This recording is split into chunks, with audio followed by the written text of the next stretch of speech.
ഈശോ മിശിഹായിക്ക് സ്തുതിയായിരിക്കട്ടെ. എൻ്റെ പ്രിയപ്പെട്ട സഹോദരങ്ങളെ, IMS ധ്യാനകേന്ദ്രം ഡയറക്ടർ സ്നേഹ ബഹുമാനപ്പെട്ട പ്രശാന്തച്ചൻ കർത്താവിൽ നിദ്ര പ്രാപിച്ച വിവരം നമ്മളെല്ലാവരും സ്നേഹത്തോടെ അറിഞ്ഞിരിക്കുക. നിങ്ങളോടൊപ്പം തന്നെ അച്ഛൻ്റെ ആത്മാവിന് നിത്യശാന്തി നേരുന്നു ഞാനും ടീമംഗങ്ങളും പ്രാർത്ഥിക്കുന്നു. എൻ്റെ പ്രിയപ്പെട്ട സഹോദരങ്ങളെ, ബഹുമാനപ്പെട്ട പ്രശാന്തച്ചനെ കുറിച്ച് പറയുകയാണെങ്കിൽ 1998 ഞാൻ ആദ്യമായിട്ട് IMS ധ്യാന കേന്ദ്രത്തിലെത്തുന്നത്.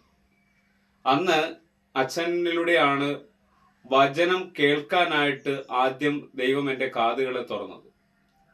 പിന്നീട് 2022, 23, 24, 25 കാലഘട്ടങ്ങളിൽ സ്നേഹ ബഹുമാനപ്പെട്ട പ്രശാന്തച്ചൻ്റെ ആത്മീയ നേതൃത്വത്തിൽ നിന്നുകൊണ്ട് ശുശ്രൂഷ ചെയ്യുവാൻ ദൈവം എന്നെ സഹായിച്ചു.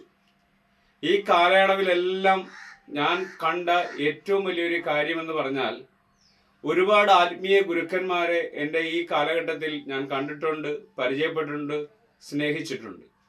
പക്ഷെ അവരിൽ നിന്നൊക്കെ വ്യത്യസ്തമായി ഞാൻ കണ്ട ഏറ്റവും വലിയൊരു കാര്യം, ബഹുമാനപ്പെട്ട പ്രശാന്തച്ചൻ്റെ മുഖം എപ്പോഴും ചിരിച്ച് പുഞ്ചിരിയോടുകൂടി എല്ലാവരെയും സ്വീകരിക്കുന്ന ഒരു മനോഭാവമാണ്. ഏത് സമയത്തും നമുക്ക് അച്ഛനെ കാണാൻ ചെല്ലാം, അച്ഛൻ്റെ പ്രാർത്ഥന നമുക്ക് സ്വീകരിക്കാം.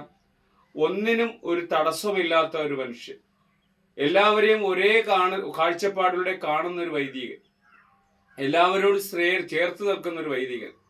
ഞാൻ ഏറ്റവും പ്രത്യേകമായിട്ട് ഓർക്കുന്നത്, ഈ കാലയളവിൽ ഞാൻ കണ്ട വൈദികർ വെച്ച് ഏറ്റവും മനോഹരമായി, പ്രത്യേകിച്ച് നിറഞ്ഞ പുഞ്ചിരി എന്നും മുഖത്ത് കാത്തു സൂക്ഷിച്ച ഒരു വൈദികനാണ് ബഹുമാനപ്പെട്ട പ്രശാന്തച്ചൻ. ആ അച്ഛൻ്റെ ആത്മാവിന് വേണ്ടി നമുക്ക് ഒരുമിച്ച് പ്രാർത്ഥിക്കാം. സ്വർഗീയ പിതാവിൻ്റെ ഭവനത്തിലേക്ക് യാത്രയായിരിക്കുന്ന അച്ഛൻ്റെ ആത്മാവിന് നിത്യശാന്തി ലഭിക്കട്ടെ എന്ന് പ്രാർത്ഥിക്കുന്നു. അതോടൊപ്പം IMS ധ്യാന കേന്ദ്രത്തെയും അവിടെയുള്ള എല്ലാ സന്യാസി സമൂഹത്തോടൊപ്പം താബോർ റൂഹ മിനിസ്ട്രീസിൻ്റെ പ്രാർത്ഥന ആശംസകളും എൻ്റെ കുടുംബത്തിൻ്റെ പ്രാർത്ഥനകളും ഞാൻ നേരുന്നു. ആമേൻ.